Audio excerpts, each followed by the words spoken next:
C'è un punto in Friuli in cui la memoria non smette di parlare. Non è passato, è qualcosa che rimane nelle case, nelle pietre e nelle persone. Era maggio 1976. In quei giorni la vita scorreva normale. I paesi, le scuole, le strade di sempre. Le voci nei cortili, la radio accesa in cucina. E poi arriva la notte. In pochi secondi la terra si apre. Non serve dire molto di più. Chi è di qui lo sa. Interi paesi cambiano volto e il silenzio dopo diventa più pesante del rumore. Ma in Friuli succede anche un'altra cosa. Dopo la ferita arriva la ricostruzione.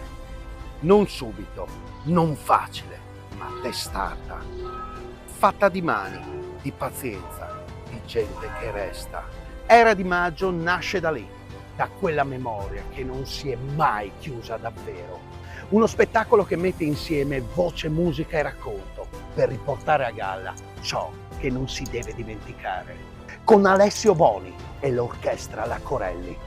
Mittelfest 2026, 25 luglio, Teatro Verdi, Gorizia. Perché certe storie qui non finiscono, restano.